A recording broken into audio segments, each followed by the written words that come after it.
Bom dia a todos e todas. Hoje nós iniciamos mais um ciclo, né, do nosso projeto cultural, nosso projeto que é chamado Na Roda, Diálogos e Perspectivas em Arquivística. Eu sou a vice-coordenadora, a Fabiana é a coordenadora. Nós somos arquivistas da Universidade Federal do Estado do Rio de Janeiro e eu vou fazer minha autodescrição aqui, é, enfim, para a nossa conferência começar. Eu sou uma mulher negra, de cabelos cacheados, estou de cabelo preso, eu uso óculos, é, e eu estou com um fundo branco, enfim, no meu background. A webconferência de hoje será ministrada pela professora Jamila Pontes e tem o título, né, de Rasgão das Sombras, a dor do arquivo ou o arquivo da dor.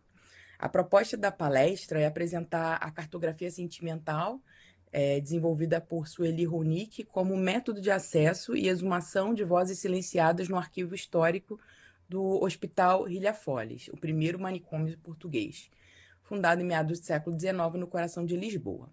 Vou fazer aqui uma mini biografia da professora, né? A Jamila Pontes é professora de artes do Instituto Federal do Acre e doutoranda em artes performativas e da imagem em movimento pela Universidade de Lisboa. Ela é mestre em letras, linguagem e identidade pela Universidade Federal do Acre, e em artes cênicas, interpretação e direção artística pelo Instituto Politécnico do Porto. Possui especialização em literatura dramática e teatro pela Universidade Tecnológica Federal do Paraná e graduação em artes cênicas e teatro, né, pela Universidade Federal do Acre. Ela foi coordenadora de pesquisa, inovação e extensão do IFAC entre 2017 e 2019 e atualmente é investigadora do Centro de Estudos e Investigação em Belas Artes, atuando nas áreas de teatro, arquivo e loucura, além de avaliadora de projetos e trabalhos artísticos e científicos acadêmicos nas áreas de arte e cultura em diversas instituições brasileiras. Nós ressaltamos aqui que as informações e as opiniões emitidas nessa apresentação são de exclusiva e inteira responsabilidade dos autores, das autoras, e não exprime necessariamente o ponto de vista das instituições, né, que estão viabilizando o evento, e é permitida a reprodução do conteúdo e dos dados nele contidos, desde que citada a fonte. Sem mais delongas, né, eu dou a palavra à professora Jamila e desejo uma excelente conferência a todos e todas. Bom dia, vou fazer minha autodescrição. Eu sou uma mulher de pele morena, tenho os cabelos caracolado, grisalho, uso óculos. Ao fundo tem uns detalhes de uma escada amarela com corrimão inox e o fundo branco. Sou uma pessoa de sorriso largo. E às vezes um pouco muito expressiva, assim. Para mim é difícil estar desse lado da tela, assim, longe de todo mundo. Eu vou falar do processo, assim, digamos, um fio que me conduziu na tese enquanto a minha pesquisa no arquivo.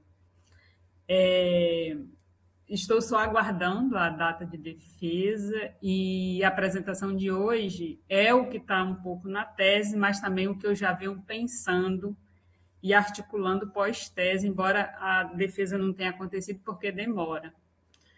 E a Sueli Ronick, que é uma das autoras que me influencia não só no mestrado, mas também, não só no doutorado, mas também no mestrado. Então, para onde eu vou, parece que eu tenho esse espírito cartográfico, e é disso que eu vou falar. A tese de doutorado, né, teve apoio do Instituto Federal do Acre, que é a minha instituição, e da Fundação para Ciências e Tecnologia em Portugal. O título é Do Arquivo à Cena Performativa, Fragmento da Loucura, e a tese é desenvolvida na Faculdade de Belas Artes, orientada pelo professor Fernando Rosa Dias. Pode passar. Então, né, o acesso, um passo tortuoso e poderia dizer também torturoso. Passei quase um ano em contato direto, né, depois que eu comecei a dar os passos certos para ter o acesso ao arquivo. Então, no Brasil acontece de um jeito, em Portugal acontece de outro, na França acontece de outros, na Inglaterra acontece de outros. Eu cito esses lugares porque, primeiro, porque o Brasil eu conheço um pouco, não tanto quanto Portugal, quanto se trata de acesso, né? Então, eu demorei a perceber e acreditar que a pesquisa seria possível, porque uma das coisas mais difíceis era o acesso ao arquivo. E aí trata-se de um arquivo, né, que muitos autores têm colocado como arquivo sensível. Então, é um arquivo, o arquivo histórico de Hierapolis é um arquivo com muito pouco movimentado, quase não movimentado.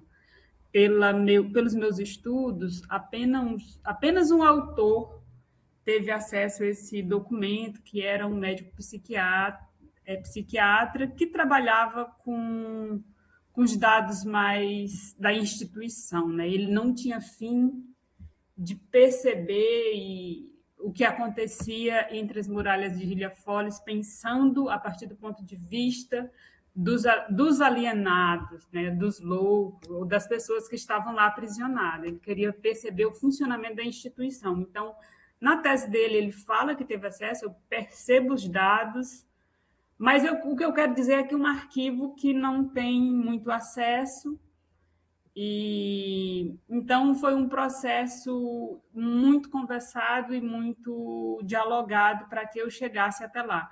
Aqui tem a imagem um pouco do processo, como foi até chegar à liberação pelo comitê diretivo do hospital. E pode passar. Então, aqui eu começo eu tenho acesso, né? Eu chego até lá.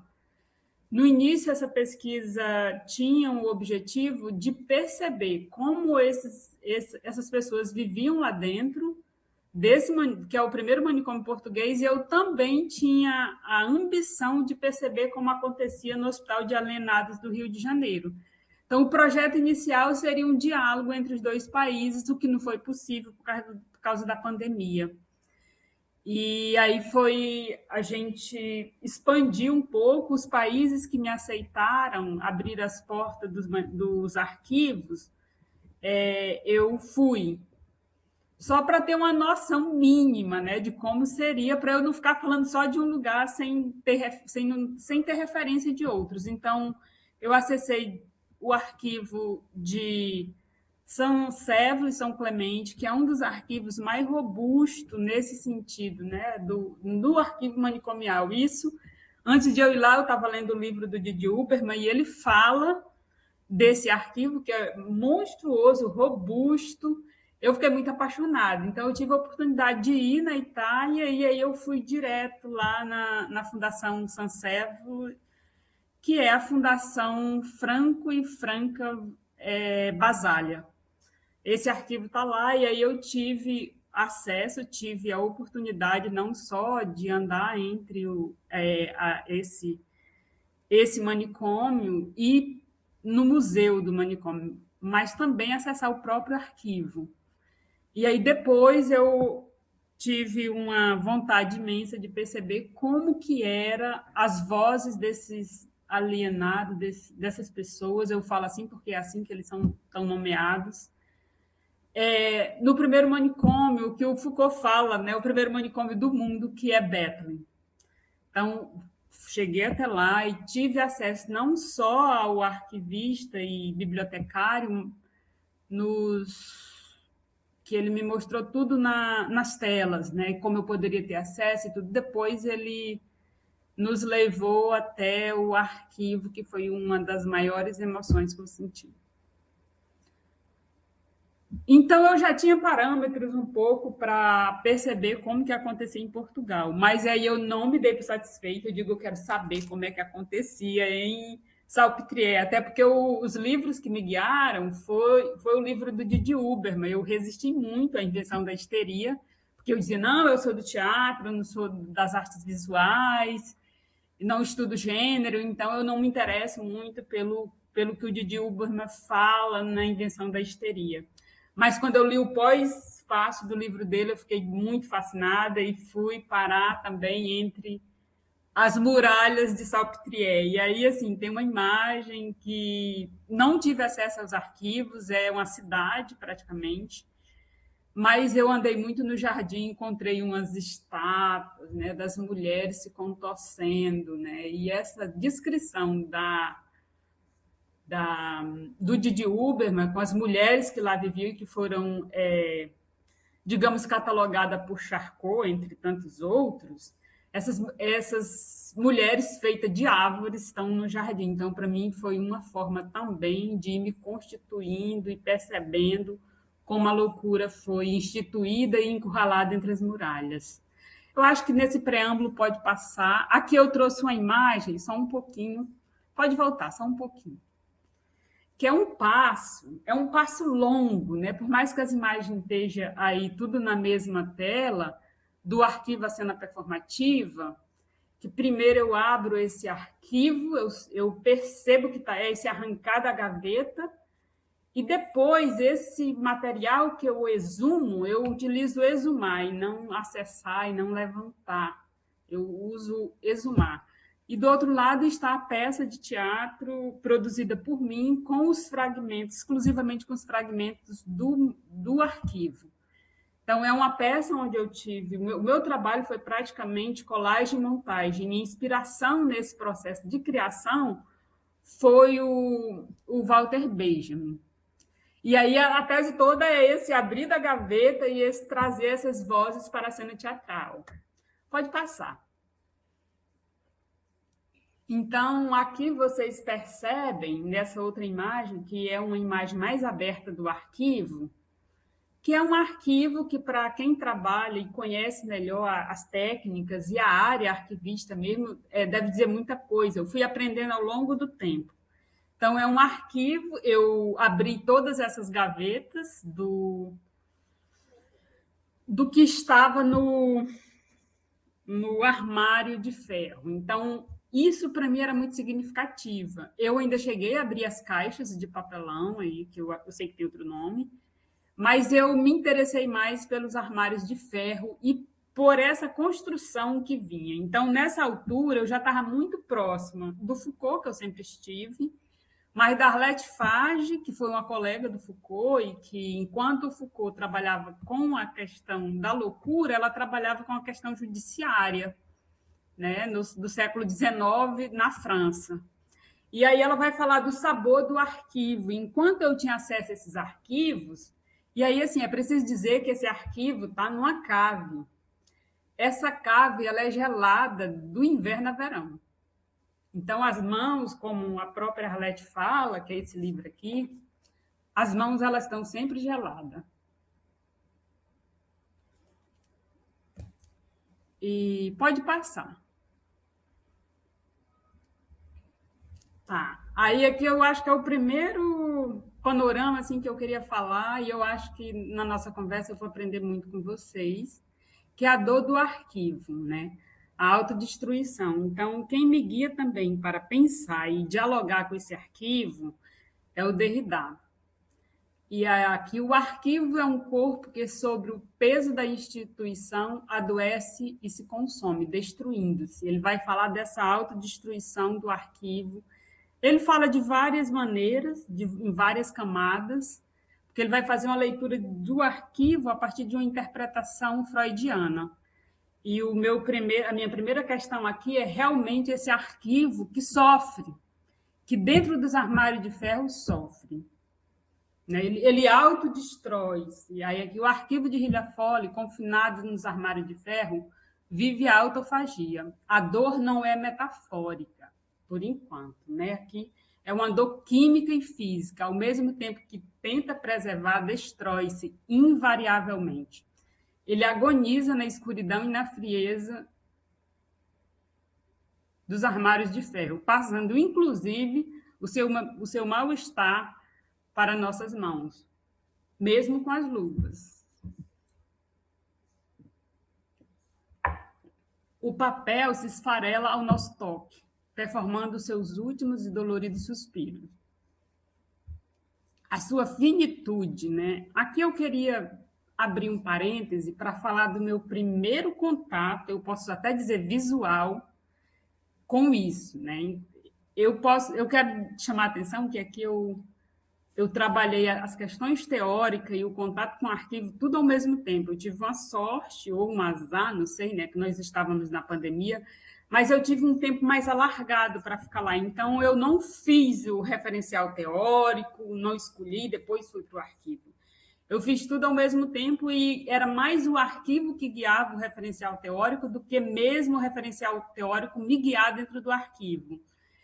Aqui, a primeira dor que eu senti e que o arquivo estava se decompondo foi com as papeletas. É um documento fininho, assim, que tem as principais informações do alienado, vou chamar assim, porque nesse período chamava assim, e é feito pelo médico. Essas papeletas, quando estava numa caixa, não estava no armário, quando me mostraram e que eu olhei, que eu tentei pegar, ela se decompôs. Aí eu digo, eu não vou mexer. E aí para mim, assim, era o último... A coisa ficou lá, e está lá, ainda hoje performando, né? Seus últimos suspiros. É um arquivo que só se entrega ao olhar através de seu próprio sacrifício. Então, acho que vocês, e eu fui aprendendo um pouco, mas ainda sou muito aprendiz mesmo, que tudo maltrata o arquivo, né? A gente não pode pegar de qualquer jeito, a gente não pode deixar em determinada claridade, a gente não pode pegar de um jeito e deixar do outro. Então, esse arquivo, quando ele se entrega para a gente, ele sofre. E dependendo da pessoa que pega, o sofrimento ainda é maior. Pode passar. Aqui eu trouxe alguns exemplos, né? A dor do arquivo, a autodestruição, e ao mesmo tempo, assim, nessas imagens a gente percebe, e aqui tem vários autores que atravessa esse estado do arquivo. A gente tem um arquivo que está muito manchado, suado, que está, digamos, chorando, quebrado, fraturado na imagem de cima, que tem várias questões ali que foram ditas e que foram, digamos, tentado não ser dita, e mesmo assim essa coisa continua sendo dita. E aí eu queria chamar a atenção para esses rasgões, para essas manchas, para essa deterioração do arquivo. É um arquivo que, quando a gente pega, ele vai se deteriorando pelo tempo que ele está lá, né? E eu acho assim que não era mais para ninguém meter a mão nele. E aí tem uma outra questão que eu coloquei nessa imagem que está do lado direito, solitária, que é essa, que já vai trazendo um pouco essa intimidade e o segredo que deveria ser preservado. O envelope com várias marcas de tinta e cola, né? É assim, visualmente e sinestesicamente é muito pesado. Essa carta aí já estava dessa forma, rasgada e com essas... Onde se deveria tirar, não conseguia tirar por conta da firmeza que estava colado. E aí aparece de várias formas, uns arquivos que estão mais soltos, outros que estão dentro de envelope, dentro de envelope, dentro de envelope, como se fosse para ninguém nunca os ver. Pode passar, senão eu começo a me perder. Aqui tem outro exemplo, né, do arquivo que... E aí é interessante a gente pensar nesse contexto do manicômio, que esses documentos, muitos eram para... Esse daí diz em cima, secreto. Né? E muitos estavam fechados. Eu não abri todos e fiquei com muita dúvida de que se eu abri ou não. Levei para o meu orientador a questão. E o tempo, né, vai gastando. Essa parte de baixo aí, ele já tinha deteriorado o envelope e o material dentro já também estava danificado. E esse é um exemplo, mas tem outros exemplos de que a carta, digamos, elas estão dentro de um bolo que não se tem acesso se a destruição não for feroz. E aí eu não me sentia, mesmo estando assegurada pela comissão de ética, eu não me sentia na... Como é que eu posso? Eu não me sentia que deveria mexer naquilo, porque era muito... O segredo estava muito fechado, e eu dizia, eu acho que eu não devo, eu acho que eu não posso, eu acho que eu não vou fazer. Então, vários desses envelopes eu não abri. Eu só abri aquele que me permitia abrir sem danificar. E aí as coisas foi ficando, e eu só pensava assim, tomara que venha outro investigador e tenha mais técnica, e o trabalho dele seja esse. Porque o meu não era isso, o meu não era maltratar, eu não sabia que eu ia maltratar o arquivo, que eu ia aumentar a sua dor. Pode passar.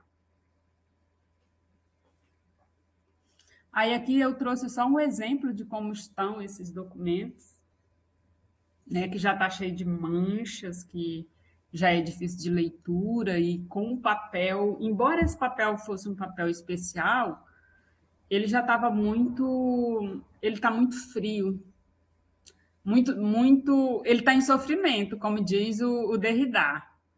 Pode passar.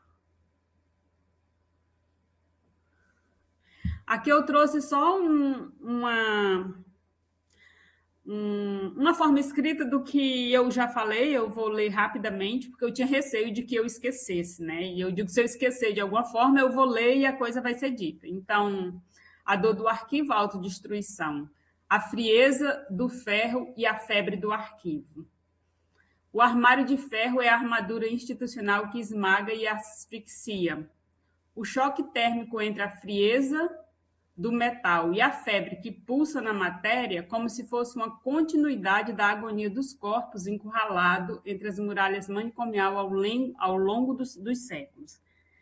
O meu local, a minha temporalidade de pesquisa é o início e até meado do século XX. Mas aí eu tive acesso a esses arquivos do ato de institucionalização. Embora eu não tenha trazido para a tese, eu tive acesso a esse material. E é esse material que está mais dolorido. Aí as marcas dermatológicas, né? As manchas, o suor e o choro do suporte. A somatização de sua própria dor e as causadas pelos descuido e pelas intempéries do tempo. Aí, aqui a gente precisava chamar atenção, para se a gente fosse se delongar mais sobre o arquivo, que o arquivo manicomial é um arquivo que deveria ser destruído. Né? Assim, acho que a história, algumas correntes da história e das próprias instituições queria destruí-los.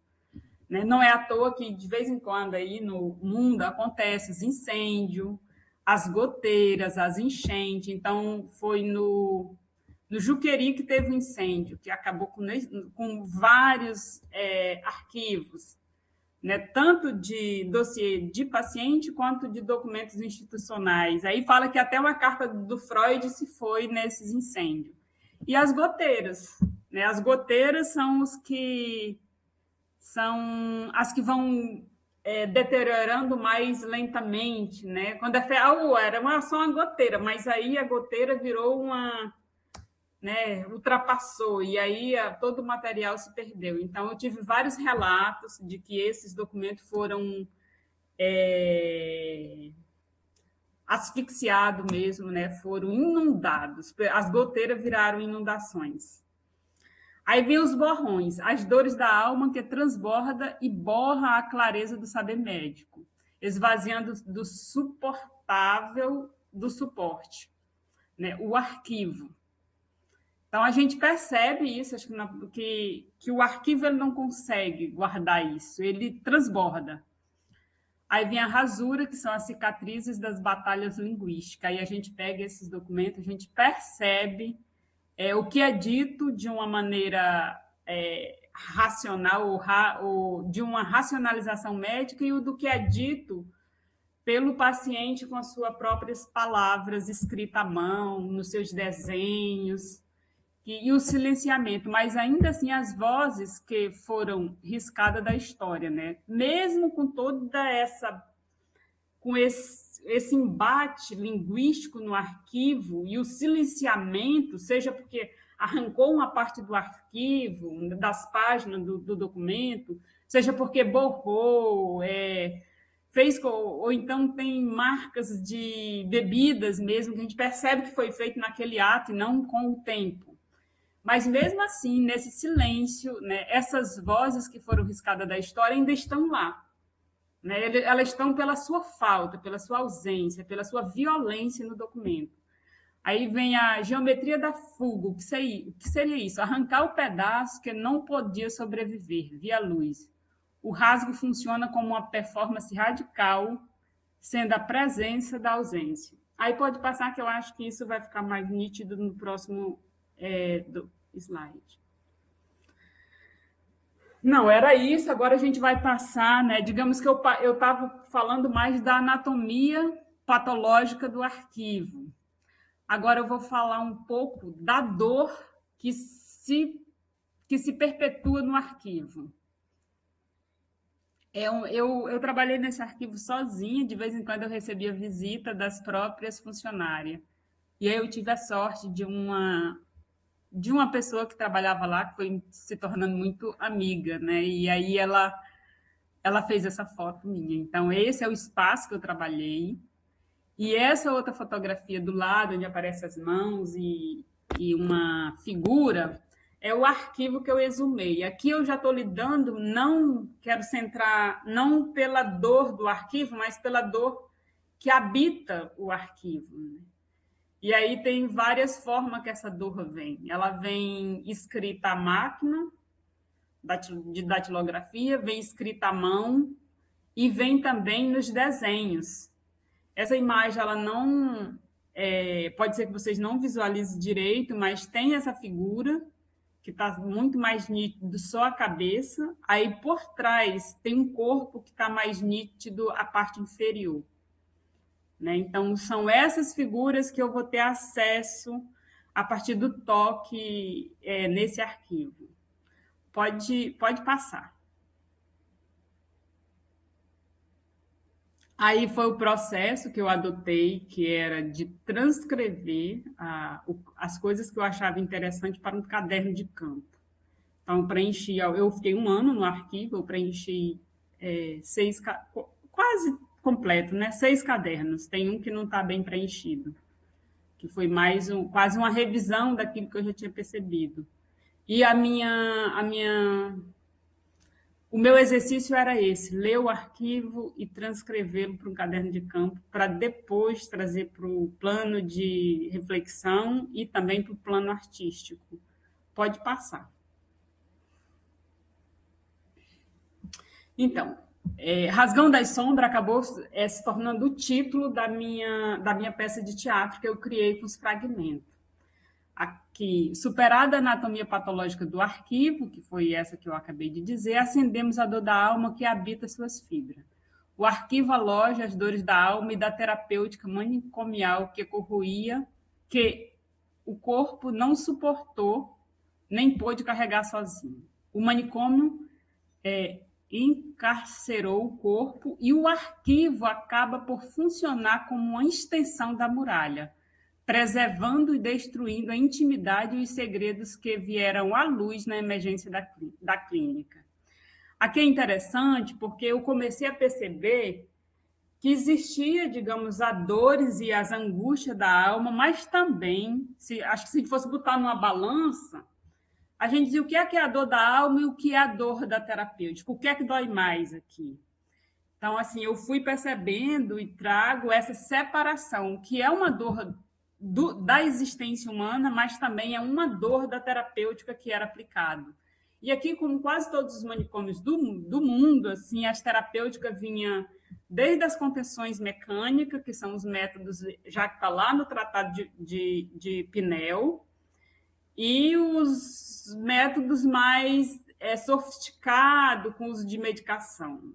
E entre isso começa uma coisa que eu só percebi mesmo nos estudos, que eu não sabia, apesar de já trabalhar com a temática manicomial e trabalhar em manicômio, eu não sabia, que vem a malarioterapia, que era malariar essas pessoas, Depois vem os choques químicos e os choques elétricos. O choque químico ele pode ser pelo choque de insulínico e com cardiazol. Um levava a convulsão e outro levava a sonolência profunda de a pessoa precisar de outros remédios para voltar.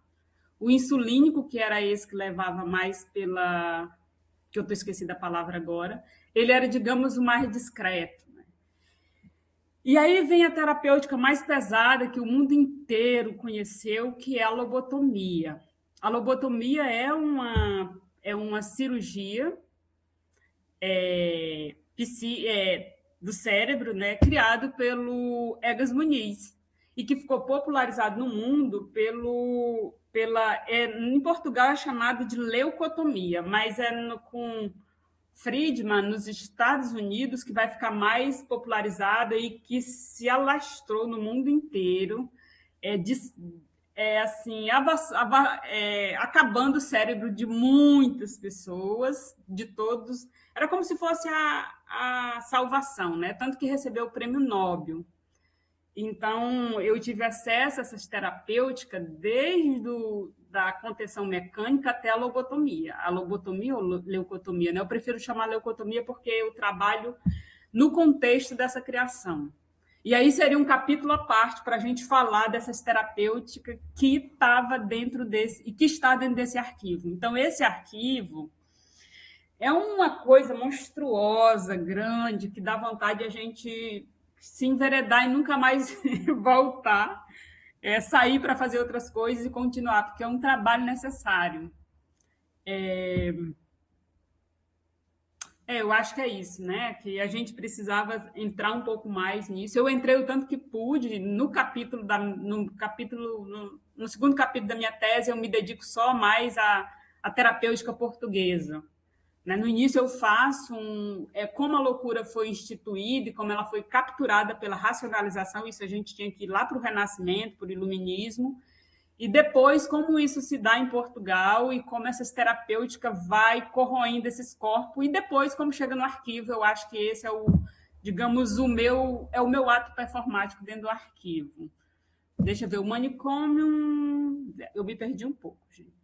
Tá, vou voltar. O manicômio encarcerou o corpo e o arquivo acabou por funcionar como uma extensão dessas muralhas, preservando e destruindo a intimidade e o segredo que vieram à luz na emergência da clínica.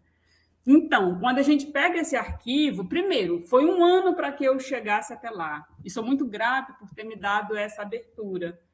Mas era quase como se eu estivesse querendo visitar um louco, e que não podia. Né? Em vários momentos da história, a pessoa, quando era encarcerada, quando ela ia para o manicômio, ela não recebia visita, a não ser que a equipe médica, que a instituição aceitasse. Mas a gente não podia visitar qualquer hora. E aí a gente tem um caso muito já divulgado, que é de uma pintora chamada Josefa Greno, que ela assassinou o marido, e aí ela chegou aí para fechadura de polícia, né?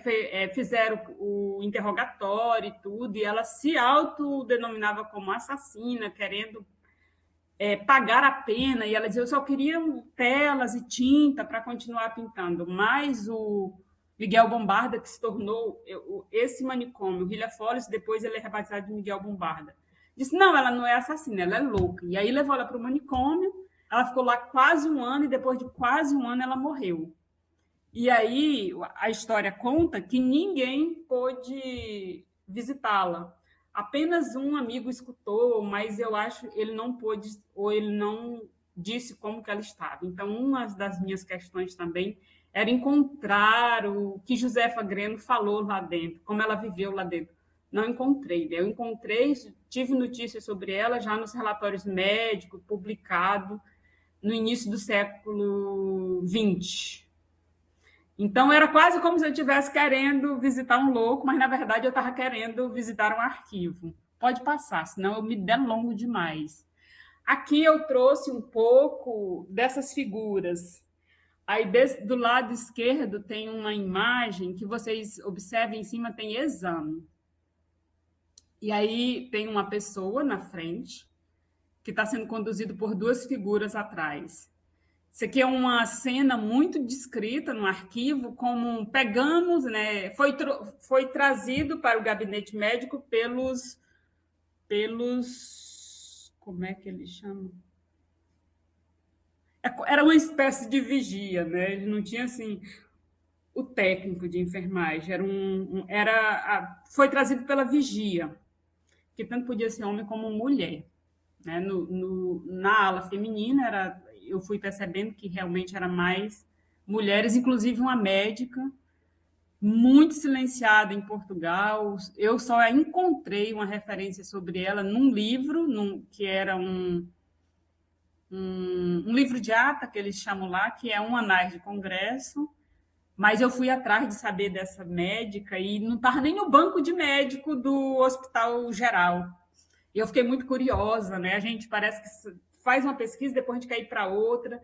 Aqui é uma cena. Por que eu escolhi essas imagens? Porque essa imagem aí, se a gente pega o Cemitério dos Vivos de Lima Barreto, ele vai falar de como ele era entregue, né? Como ele ia parar no gabinete médico. Às vezes ele ia andando, às vezes ele era conduzido, às vezes ele se recusava, como muitos se recusavam. Então, iam arrastado. Então, para mim, essa imagem, quando eu encontrei, o meu coração quase saiu pela boca. E eu gosto imenso dessa imagem. Para mim, ela traz assim um traço, né, do que era e do que era a luta dos corpos entre o manicômio e que o arquivo, e que está lá para mim ainda hoje performando dentro do arquivo, porque para mim o arquivo não é essa coisa estática, né? O arquivo é um performer, né, que está lá lutando pelo direito de existir. Aí, o arquivo da dor, eu trouxe um bilhete que eu gostei muito e teve um período que eu achei que eu tinha perdido, que eu não tinha feito a cópia. Eu queria fazer um adendo aqui, que na ficha de negociação de acesso, eu pedi, né, que em algum momento algum material seria reproduzido.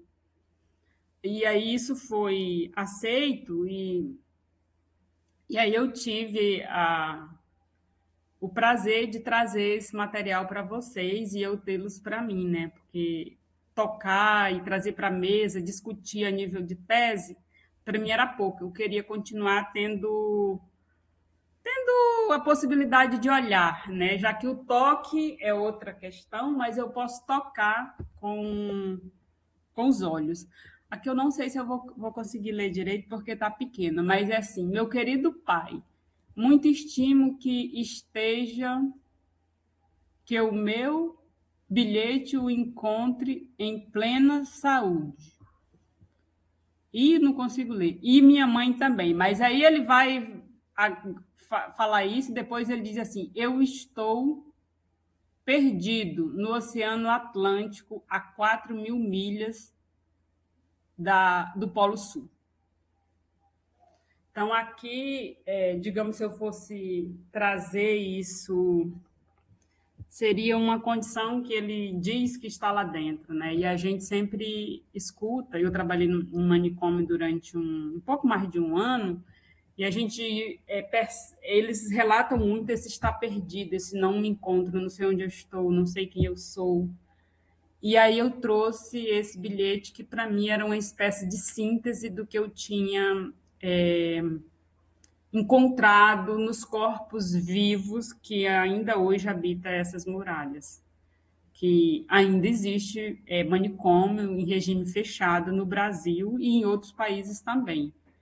Diz que não é fechado, mas ainda resiste o cerne, né, do manicômio, né, da instituição manicômio. Tem um estudo do Paulo Amarante que vai dizer que até mesmo os CAPs elas não se desgarram efetivamente dessa política de domesticação e de privação desses corpos. Pode passar.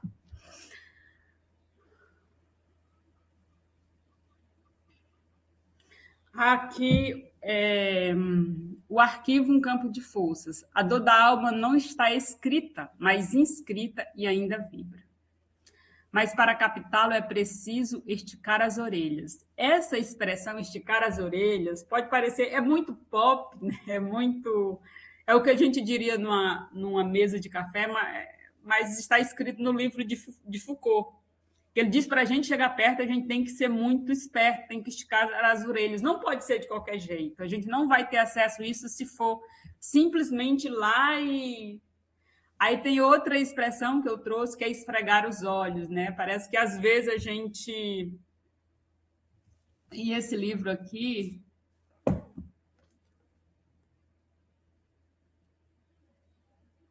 que ele fala, e aí eu acho que quem lida com esse tipo de documento e que também gosta de museu e que a gente encontra aquela coisa, a gente pisca, abre e fecha o olho de novo para olhar, para reolhar. Então, eu me flagrei muito em cima do arquivo, tendo que esticar as orelhas e esfregar os olhos. E aí tem uma expressão que o Didi Huberman fala nesse livro que eu fiquei me sentindo muito aconchegada lendo o Didi Huberman nesses arquivos que ele vai deixar. Que ele vai dizer, deixar que aquilo que tocamos também nos toque. Então, aqui eu acho que está o segredo, a questão de quem quer trabalhar com arquivo de uma maneira mais humanizada, ou então derridariano, ou Foucaultiano, e também por Didi Huberman, que não dá para a gente fazer numa postura radical, imperial, de um intelecto muito preparado. Eu acho que a gente tem que ir de uma maneira mais humilde. E o Didi Huberman também vai falar da posição que eu me encontrava muito no arquivo, que ele vai falar do corpo... Aí esqueci a palavra que ele diz, mas é o corpo, é tipo o corpo prostrado, né? Quando a gente encontra aquilo, a gente não fica assim ereto. Deixa eu ficar aqui para você, a gente não fica assim, né? A gente se curva quando é para estar desse jeito, a gente está debruçado. Ele vai falar desse corpo debruçado sobre aquilo que deseja. E aí, assim, eu fui me encontrando e digo, eu acho que eu não estou muito louca. Esses autores que repensaram o mundo e fizeram a gente pensar o mundo de outra maneira tiveram essa sensação. E aí eu não me sentia tão estranha dentro do arquivo. Aí o rastro no papel. É o que resta de humano no deserto burocrático da terapêutica manicomial. A caligrafia trêmula, que a gente percebe lá naquele bilhete, ou as palavras sem sentido são rastro que ainda se ciam e sussurram na escuridão e na frieza dos armários de ferro. Então, aqui, para mim, tem uma contradição muito grande, enquanto tem aqueles armários de ferro que a gente diz, nossa, isso é intransponível, assim como as muralhas, as coisas estão lá dentro ainda sussurrando, porque abrir esse arquivo e encontrar esse material é se abrir para ouvir o ciciar, os sussurros, os gritos. É uma coisa extraordinária. Pode passar.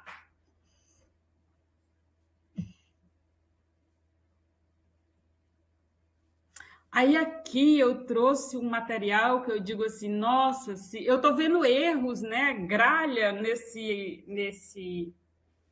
título. Ele já está se repetindo, acho que eu fiz só no primeiro e nos outros eu não fiz, que é Rasgão das sombras, tá? Sombra. Aqui eu trouxe um material que eu fiquei de boca aberta quando encontrei, né? Eu não tive mais condições de continuar exumando qualquer coisa naquele dia. E aí tem essa questão que eu falo, quando as questões ultrapassam o arquivo, né, digamos, ou o papel. Aí as margens são porosas, as coisas passaram. Então, é praticamente um livro, eu desmontei um pouco para a gente ter a dimensão da quantidade que era, mas são palavras extremamente alinhadas, palavras não, grafia extremamente alinhadas, você olha assim, tem um padrão, e aí os médicos vão dizer que ela tinha uma consciência e uma racionalização das coisas muito forte, e aí a gente não pode mais associar a loucura à falta de um alinhamento, né? Ela era extremamente alinhada, e esse livro, assim, a gente não consegue decifrar uma palavra. E aí eu fiquei pensando assim, nossa, talvez de tudo isso que eu vi até hoje, isso aqui é a palavra da loucura, isso aqui é a loucura, né? Porque as outras coisas é um filtro sobre a loucura, né? É capturado aquilo que condenava, que isso é o que os pacientes falavam, né? Aqui eu tô, tudo que eu disser vai ser usado contra mim. E nessa imagem aí é o que nos deixa no vazio. Apesar de escrito e muito bem escrito, e é um dos documentos preservado, porque é num papel muito especial. Engraçado, agora, deixa eu só fazer um adendo. Eles tinham um documento específico, né, para as cartas, para as correspondências, e tinha paciente que não tinha dinheiro, porque esses papéis eram vendidos, e que eles escreviam qualquer coisa. Então, eu encontrei desenhos muito em caixa de remédio, né? E aí, em caixa de remédio, era só naquela partezinha de dentro, assim, que abre, e aí eles escreviam ali dentro. Então, quando eles tinham um envelope, um papel de carta, eles escreviam até dentro do envelope. E para mim foi uma emoção muito grande, que eu digo, talvez, o Foucault diz, né, que não encontrou isso, o Foucault não trabalhou exatamente com arquivo, porque ele não teve acesso, ele diz isso no livro dele. E aí eu pensei, talvez esse seja o documento mais próximo daquilo que eu pensava em falar como a voz da loucura, né? Eu acho que é uma voz que não tem um sentido e um significado que nós possamos capturar, que nós podemos trazer para uma racionalização. Pode passar. Aí aqui eu trouxe uma escrita que eu vou percebendo que essa escrita do arquivo, ela se mescla entre uma descrição, e aí vem todo pela uma concepção da sensibilidade médica do período, que nessa altura já era crepeliana, e também uma questão mais narrativa, e depois um diálogo performático mesmo, que eu vou chamar dramaturgia da dor, que é aquele diálogo entre o médico e o louco, ou também entre ele com ele mesmo. Eu não sei se eu consigo ler aqui, eu vou tentar ler. Ela diz, é hoje que eu morro, escusava de sofrer tanto. De que serve estar aqui, presa entre quatro paredes e sepultada viva? Isso está entre aspas, é como se fosse a voz dela. Sei que vou morrer, porque esta casa é uma casa onde quem entra não sai. Não tenho doença, apesar de não haver pena de morte, mata-se secretamente. As minhas filhinhas também foram mortas. Desapareço e não se sabe como desapareço. E para quem fica as joias, as roupas que para cá trouxe? Pede água, aí isso não está entre aspas, pede água e pede à enfermeira para beber. Só assim a toma, mas não fica convencida de que não seja veneno, porque a empregada não quis beber o copo todo. É para morrer essa tarde, ela finaliza. Então, nessa escrita, assim, a gente, olhando do ponto de vista linguístico, e é atravessado por vários recursos. Pode passar. Aí aqui eu já trago um pouco, que já é esse meu outro momento da pesquisa, que é transformar esse fragmento de arquivo em levar esse fragmento para o palco, né, para a plataforma artística, tirar desse espaço manicomial para trazer para o espaço da arte. Aqui, aí tem um livro, na verdade é uma reflexão do Agamben, que eu gosto muito. E aí eu sou atravessada, eu queria também mostrar esse livro, o Agamben vai falar do que resta entre as muralhas de Auschwitz. E arquivo e testemunho, né? E ele me ajudou muito, eu já tinha lido o Agamben antes de entrar na pesquisa, e ele me ajudou muito a ouvir essas vozes que estão a sussurrar e a sussurrar.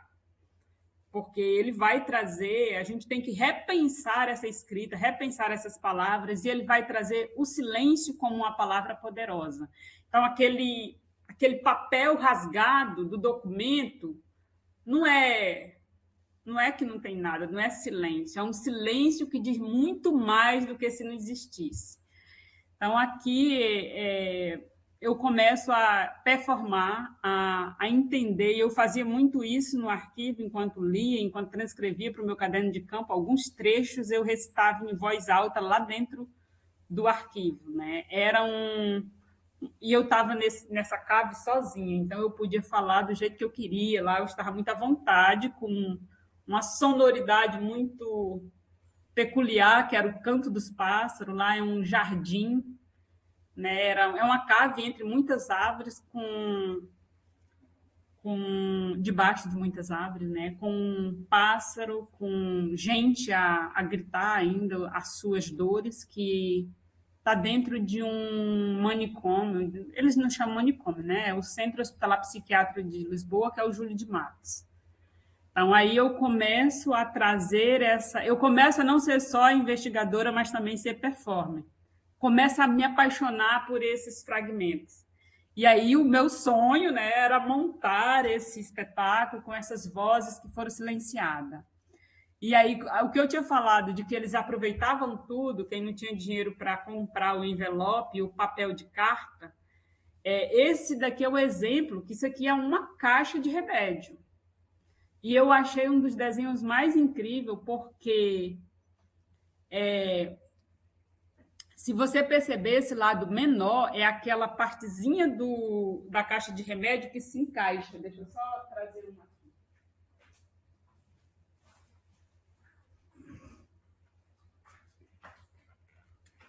É muito minucioso, gente. Ó, é isso aqui, né? Esse desenho tá assim. Essa parte aqui, ó, é onde tem uma pessoa, digamos, um desenho, uma figura sozinha, e do outro lado se encontra vários rostos. Aí eu já fiz uma analogia que isso é um palco. Ó.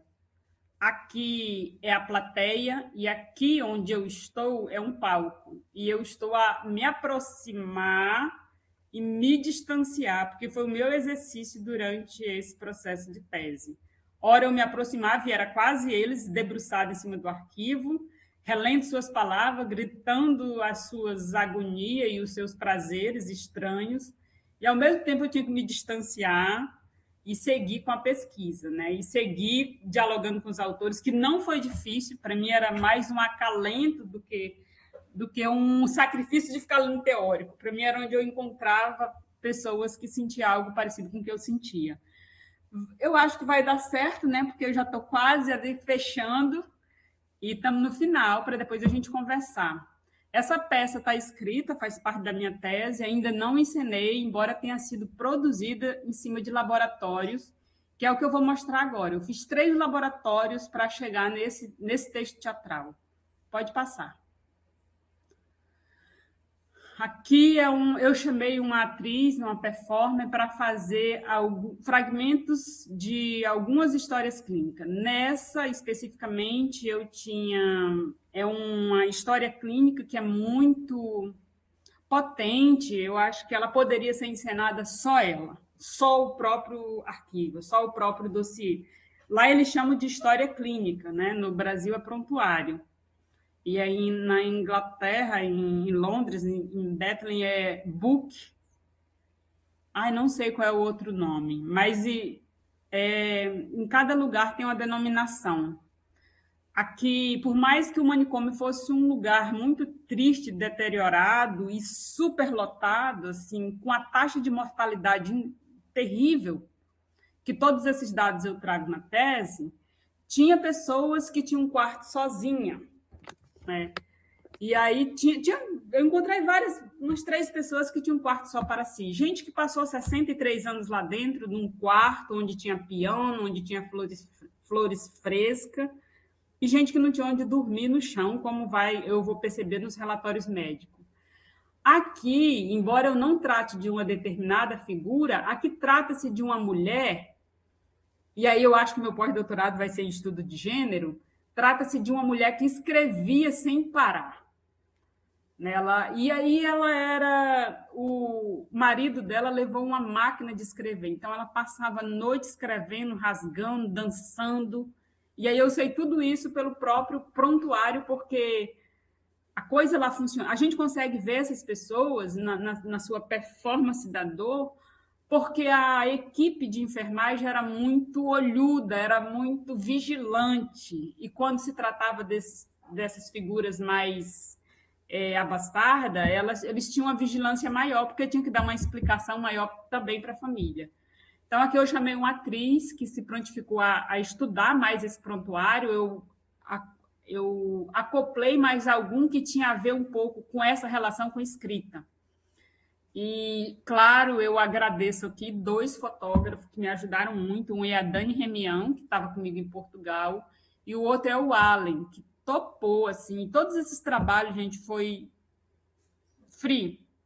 Foi, assim, acho que é uma utilidade pública que eles fizeram, né, de fazer esse trabalho comigo, sem que eu pagasse nada, porque não é um trabalho artístico, isso é um trabalho de tese, onde não tem dinheiro assim para essas produções, embora depois eu vá colocar esse material em edital para realmente fazer o espetáculo. O que eu fiz foi laboratório de experimentação. Então, aqui eu era uma diretora e, ao mesmo tempo, instigava as vozes que estabelecendo um diálogo com a personagem, né, com a figura, que eu chamo de figura, que tanto me intrigou, assim. E aí essa figura me intrigou porque a história clínica dela, assim, a história mesmo, mas as entrevistas com o médico é muito curta, mas em compensação eu encontrei 3 poemas que é um sofrimento esses poemas não estarem nas prateleiras de livros de poesia. Uma é essa daí, e outras eu encontrei esses poemas, eles estavam dobrados, vocês percebem que tem 2 buracos, e aí a gente já podia falar voltar nessa dor do arquivo, que tem 2 buracos que fecha, e quando eu vi essa história, eu digo, já estava quase entregando essa história para pegar outra, né? E aí eu vi que tinha esse material, eu digo, isso aqui deve ser escrita médica, datilografado, um papel muito bem preservado, e aí eu comecei, era no final do prontuário, eu tinha que desmontar ele todinho. E quando eu olhei, eu desconfiei e resolvi desmontar. Isso me leva aí mais de meia hora, né? Porque a gente tem que ter muito cuidado e devolver para o mesmo lugar. Quando eu encontrei esses poemas, foi mais um dia que eu chorei aí. Não assim de tristeza, mas eu acho que mais de revolta, por esse material estar nesses armários, nessa escuridão e nessa frieza. E aí eu já começo um pouco, vocês percebem, eu já começo a performar no arquivo, eu estou realmente dentro do arquivo, estou com as luvas, e esse é uma tentativa de trazer esses poemas para dentro de mim, para que eu pudesse escrever e performar melhor quando chegasse a hora. Pode passar. Aqui é mais só eu chamo isso de testemunho, né? Eu não chamo assim registro da performance, eu chamo esses fotógrafos de testemunho. Né? Eles foram testemunho de um acontecimento com essas vozes que eu exumei do arquivo. Então, para o cenário, eu trouxe coisa que era muito comum, que era espelho. Tinha espelho no gabinete médico, então vários exame psiquiátrico tinha um espelho onde essa pessoa se deparava consigo. E, às vezes, a pessoa se segurava, colocava lá. Então, eu reproduzi um pouco, essa mão aí é minha, eu reproduzi um pouco essa mão institucional, né? E aí eu não estou falando, tem passagens também muito sensíveis, de um olhar muito cuidadoso, assim, em alguns momentos do arquivo. Aí eu trouxe, o espelho, banquinhos e arara, né? Que eles diziam que a pessoa colocava roupa, tirava roupa, botava chapéu. Então, eu reproduzi, de alguma forma, nesse ensaio, esses elementos que estavam mais dentro do manicômio e também escolhi um lugar que tivesse deteriorado. Essa performance foi feita em Rio Branco, Acre, onde eu moro, e foi feito num prédio abandonado que era um hotel muito bonito, que hoje em dia está em desuso, já faz um tempo, e aí a escolha por esse prédio. e foi um dia muito bonito com a performer, foi uma amiga também, uma produtora, que eu chamo assim, e o fotógrafo que fez o material. Nesse dia eu também performei, mas aí era mais uma performance voltada para essa questão, né, da escrita e desse olhar para si que essa figura trazia. E aí a dança e o recitar o poema e falar o poema era muito recorrente nessa história, que nas observações da enfermagem. Por isso que nós meio que reproduzimos assim um pouco. Pode passar. Já cheguei a 1 hora, devo terminar no próximo para a gente conversar. Aqui eu trouxe uns momentos, né, de que na performance que eu fiz, a primeira performance, digamos, artística, eu fiz ainda em Portugal. Essas imagens que tem o fundo verde no Jardim da Gulbenkian, nas poças de água que lá tem. Então, eu separei assim umas 30 histórias clínicas que falava da falta de ar e da dificuldade de se erguer, desse abandonar-se no mundo. Então, essa performance foi feita num domingo, assim, nos últimos dias da primavera, porque o sol não passa para aí, né? A claridade não passa. E a gente foi assim em cima do susto, no susto, para fazer essa performance. Então, o meu exercício não era uma performance para o público, mas um estudo das vozes e do espaço. Então, aí eu estava muito mais interessada no meu estar no espaço incomum, que era estar na horizontal e com a cabeça dentro d'água, e tinha pessoas que passavam do lado. Ainda bem que não teve muita intervenção, eles olhavam, né? Mas não, a gente conseguiu fazer esse ensaio. E aí, assim, eu acho que é uma grande porcentagem dos sintomas que eu mais encontrei, que era jogar-se no poço, parar de respirar, parar de existir. E aí eu via esse corpo se esvaindo, ao mesmo tempo que se esvaía, esse corpo também se aproximava.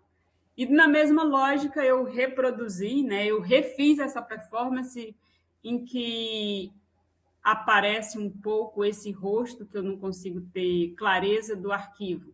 Então eu trabalhei com os espelhos quebrados desse prédio abandonado.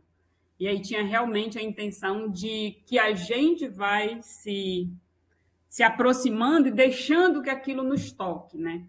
Nessa figura aí, nessa fotografia do espelho, o fotógrafo realmente captou um momento que eu gostava muito de trazer para o palco, que era esse olhar para si, mas também esse olhar que é do espelho, que é aquilo do outro que me habita. Então, aí era um espaço de fronteiras porosas e duvidosas, né? Que a gente está lidando com reflexo e não com a coisa em si. Eu acho que é o último, vamos para o próximo. Isso, então os autores que me ajudaram muito a fazer essa fala hoje e que me ajudaram no processo de coleta são esses autores. Esse daqui é o livro da Sueli Ronick, que me inspira, embora eu não tenha tido ela como cartografia no método da tese, né? Eu fui mais com Walter Benjamin e outros. E aí é um livro que me acompanha há muito tempo, está bem usado. Então, agora eu me ponho à disposição. Aí aqui não falei muito do trabalho da performance, né? Que foi a partir desses laboratórios que eu produzi o texto teatral, e também a autora que me ajudou a pensar do campo do teatro foi a Érica Fischer-Lichter, que ela trabalha a estética do performativo. Nessa estética do performativo, que é esse livro aqui, não está traduzido no Brasil, só em Portugal. Ela vai falar da materialidade cênica, e aí é que eu me agarro para o próprio arquivo em cena ser um performance, ser um personagem. Não gosto de tratar personagem, porque eu trabalho mais com a ideia de acontecimento no palco do que com peça de teatro, mais ligada à semiologia, né? Eu trabalho com a ideia de acontecimento. Então, essa autora, ela me ajudou nesse sentido. É isso, muito obrigado, estou à disposição. Eu acho que esqueci muita coisa, mas não dava para falar tudo. É isso, estou aqui.